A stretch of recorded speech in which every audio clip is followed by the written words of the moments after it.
안녕하세요. 유기자의 빈틈 뉴스 유해준 기자입니다. 자, 오늘도 여러분들의 뉴스의 빈틈을 채워드리고자 합니다. 최근 DJ DOC 이하늘 씨의 동생 45RPM 이연배 씨가 안타까운 죽음을 맞이하셨죠. 먼저 상가 고인의 명복을 빕니다. 오늘 빈틈 뉴스는요, 이연배 씨의 죽음에 관련돼서 형인 이하늘 씨가 김창렬 때문에 죽은 거다라고 폭로 아닌 폭로를 라이브 방송을 했는데요. 그래서 오늘 준비한 게 이하늘 씨 폭로와 관련된 이 사건의 빈틈을 채우고자 합니다. 일단 이하늘 씨가 거론한 김창렬 씨가 어떤 사람인지 알아야겠죠. 김창렬 씨의 과거에 대해서 먼저 말씀드리도록 하겠습니다. 자, 1994년 데뷔한 김창렬, 모든 사람 김창렬 로 알고 있죠. 본명은 김창열입니다. 열이에요. 김창열이 열인데 최근에 열로 개명했다라고 잘못 알고 계신데 원래 열입니다. 근데 기자들이 기사를 쓸 때 렬이 편해서 쓰다 보니까 자연스럽게 굳혀진 거고요. 원래 본명은 김창열이라고 말씀드릴 수가 있겠습니다. 이거는 제 개인적인 정보가 아니고요. 지상렬 씨 유튜브에요. 김창열 씨가 한번 나온 적이 있는데 거기에 김창열 매니저가 직접 얘기한 것입니다. 김창열 하면 우리가 많이 떠오르는 게 악동이죠. 실제로요, 김창열 씨는요, 폭행 사건 합의금만 한 5억 원 정도 된다고 합니다. 이것도 좀 논란이 있었는데 과거에 KBS에 했던 천하무적 야구단이라는 예능에서요, 그 예능 PD가 뭐라 그러냐면요, 김창렬이 합의금 물어준 것만 100여 건이다 라고 얘기를 했었습니다. 이에 공식적인 폭행 사건 연루된 것만 17건이고요 이 중 구속수감은 4건입니다 폭력정가 4범이라고 말씀드릴 수가 있겠습니다. 실제로요, 연예인들 사이에서 폭행을 자주 일삼았다고 많이 들립니다. 94년에 데뷔한 김창렬, 정확하게 5년 뒤 1999년 7월 1일 새벽 2시 30분경에 당시 나이가 25살이었던 김창렬은요, 이 음주뺑소니를 해요. 근데 음주뺑소니 물론 잘못했죠. 근데 여기에서요, 한 언론사와 인터뷰를 하는데 뭐라 그러냐면, 남자가 술 먹고 음주운전할 수 있다고 생각합니다 라고 어처구니 없는 인터뷰를 합니다. 실제로 음주운전하고 500m 정도 도망가다가 경찰한테 잡혔고요. 그리고 시간은 거슬러 흘러가 2007년입니다 SBS 파워 FM 최화정의 파워타임에서요, 자신이 갑자기 사무치게 후회되는 일이 있다 그러는데 무슨 얘기를 하냐면, 어머니가 간이 안 좋으셨고 간이식이 필요했대요. 근데 자기가 간이식을 하겠다 동의한 다음에 수술 당일날 간이식 하는 거 수술이 무서워서 도망갔다고 합니다. 실제로 뭐라 그러냐면요, 병원에도 간이식을 권했지만 솔직히 무섭고 겁이 났다. 내 생각부터 하느라 못해드렸다. 이 일로 뼈에 사무치고 두고 후회된다 라고 최하정의 파워타임에서 자신의 어머니한테 간이식을 도망갔다, 후회된다 라는 얘기를 합니다. 뭐 그냥 여기까지만 봐도 좋은 사람 같아 보이진 않죠. 그리고요, 이거 관련돼서요, 다른 방송에서 뭐라고 했냐면요, 이식 수술 날짜가 잡았는데 수술을 며칠 앞두고 갑자기 제 몸에 칼을 대고 수술하는 게 너무 무섭고 겁나더라. 그래서 이식 결정을 취소했고 어머니는 이식을 받지 못해 돌아가셨다 라면서 눈물을 보이기도 했습니다. 폭행 전과는 이렇게 많으신데 자신의 몸에 뭔가 들어오는 거는 무서우신가 봅니다. 네. 자, 그리고 여러분들 창렬하다 라는 단어 뭔지 아실 텐데요, 이게 김창렬 씨부터 시작된 단어입니다. 웃긴 사실은요, 2017년 1월 30일부로요 네이버 국어사전에 등재도 된 신조어입니다. 뜻은 뭐냐면요, 가격 대비 성능이 안 좋은 물건, 다시 말해 가격에 터무니없는 양, 품질, 실속 등의 안 좋은 물건이라는 뜻을 갖고 있습니다. 자, 그렇다면 이 창렬하다라는 단어, 김창렬 씨로부터 만들어졌는데 어떻게 만들어졌는지에 대해서 좀 설명을 드리도록 하겠습니다. 2009년 한스태그푸드라는 데에서 김창렬 씨를 광고 모델로 씁니다.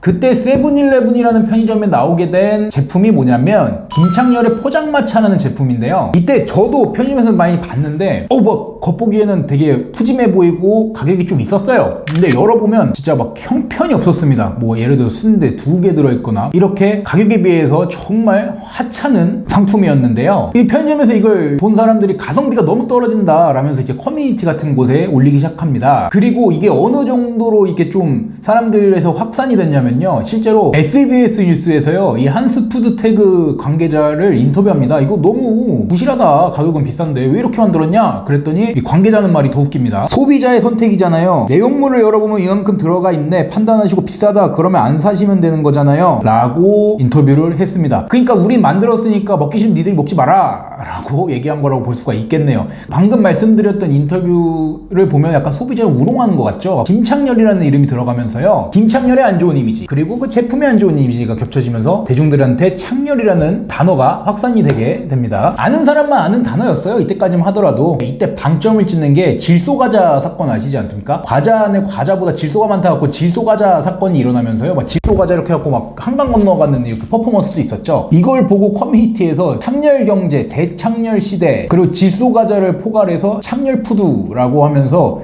이게 몰랐던 사람들이 없을 정도로 엄청 크게 창렬이라는 단어가 확산이 됩니다. 방점을 찍은 거죠. 그래서 더 웃긴 거는요, 김창렬 씨 안 좋은 이미지도 한몫했다고 했잖아요. 근데 김창렬 씨가 이거 가지고 이 제조사를 고발합니다. 고소를 해요. 고소한 것도요, 2015년 광고 모델 계약이 종료되고 나서 바로 손해배상 1억 원이라는 청구 소송을 진행합니다. 뭐 애초에 계약 내용에는요, 뭐 양도 많고 이렇게 좀 좋게 만들기로 했었나 봐요. 뭐 저도 자세히까지는 안 들여다봤는데요. 그리고 이거 관련돼서 소송을 한 건데요. 어쨌든 양도 좋고 이렇게 형편없는 제품 때문에 자기 이미지가 실추됐다라고 소송을 한 겁니다. 근데 이렇게 소송을 하자 제조사에서 뭐라 그랬냐면, 아니 그거는 김창렬 네가 책임져야 하는 거 아니냐라면서 적반하장식 태도를 보이면서 소송이 진행이 됩니다. 더해서요, 한솔푸드테크는요, 김창렬 씨를요, 우리는 김창렬과 계약했는데 왜 소속사가 나서냐면서 김창렬에게 이중계약 피해를 받았다면서 사기죄로 맞고소를 해버립니다. 정리를 좀 해서 말씀드리면, 김창렬 씨는 그 한솔푸드테크에, 야 너네 때문에 내 이미지 안 좋아졌다, 제품 이상하게 만들어갖고 이게 하찮게 만들어가지고 갖고 이미지 실추에 고소를 했고요. 근데 여기에서 한솔푸드테크에서는 그 네가 책임져야 된다 하면서 너가 거기다 이중계약까지 한 거 아니냐 그러면서 사기죄로 맞고소를 한 겁니다. 그리고 이 김창렬 씨 고소 관련돼서 김창렬 씨 관계자가 뭐라 그랬냐면요, 그때 당시 상황을, 해당 업체가 출시한 상품 때문에 김창렬 씨 이미지가 크게 훼손돼 다른 광고 모델 계약에도 지장이 초래될 지경이다. 상징적 의미로 1억 원 손해배상과 사과 요구를 했다. 창렬하다, 창렬스럽다 말이 퍼지면서 2013년 4월 소속사가 대책 요구를 하는 내용 증명을 보냈는데도 제조사 측에서는 별다른 조치를 하지 않았다 라고 당시 상황을 얘기했습니다. 그리고 2015년 7월 28일 검찰은 김창렬 씨 고소에 대해서 혐의 없음 판정을 내려버렸습니다. 김창렬을 불기소 처리한 것이죠. 그리고 김창렬 씨가 그 고소한 이미지 실추에 대해서는요, 2017년 2월 3일날 김창렬 씨가 패소합니다. 근데 이게 패소된 이유가 더 웃깁니다. 제가 좀 말씀드리도록 하겠습니다. 해당 제품이 다소 부실하긴 하나 판매가 불가능할 정도이거나 김창렬이 주장하는 것만큼 부실한 것이 아니므로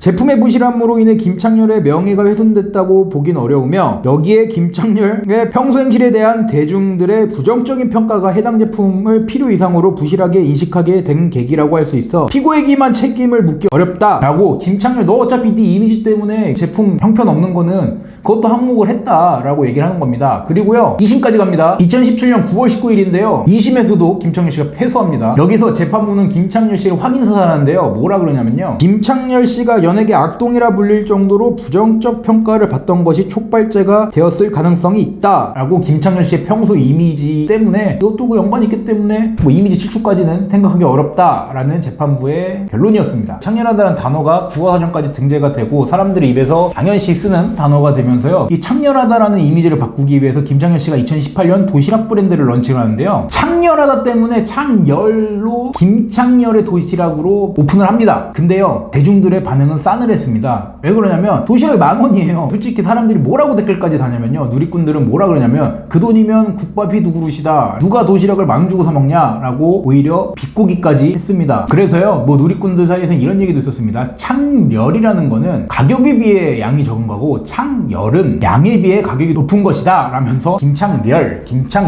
둘 다 별로다 하면서 오히려 비꼬았습니다. 뭐 창렬하다 얘기하다가 2018년 넘어갔는데요, 그 전에 2014년에 또 무슨 일이 있었냐면요, 신해철 씨가 별세를 하셨죠. 당시에요, 2014년 10월 27일 날 자신의 인스타그램에 되게 격분한 글을 막 올립니다. 김창렬 씨가 그 신해철 씨가 세상을 떠난 거와 관련돼서요. 근데 신해철 씨 죽음과 관련돼서 미심쩍은 부분이 많았기 때문에 대중들은 그 김창렬 씨의 마음을 뭐 이해한다라는 반응이었습니다. 그런데요, 본인이 진행하는 라디오에 막 울분을 이렇게 참지 못하는 모습을 보였거든요. 근데 갑자기 뜬금없이 생방송으로 그 신해철 씨 장례식장에 리포터를 보내겠다면서 여론으로부터 고인의 죽음을 자신의 방송에 이용하는 거 아니냐 하면서 또 문매를 맞습니다. 그리고요, 신해철 씨하고 김창렬 씨가 원래 되게 친분이 두텁다고 합니다. 근데 그 신해철 씨 발인 날 야구 포스트 시즌을 직접 관람하러 가서 환하게 웃고 있는 모습이 기사에 실리면서요, 김창렬은 역시 창렬하다 하면서 자신의 이름 가지고 욕을 먹었습니다. 그리고 11월 3일날 며칠 안 돼갖고 뭐 공식적인 사과를 하긴 했고요. 그리고 김창렬 씨가 DJDOC로 인해서 이렇게 둘을 축적을 하고 연예계에서 오랜 세월이 있으면서요, 이 노하우를 축적해서 아이돌 그룹 하나 탄생시킵니다. 그게 원더보이즈라는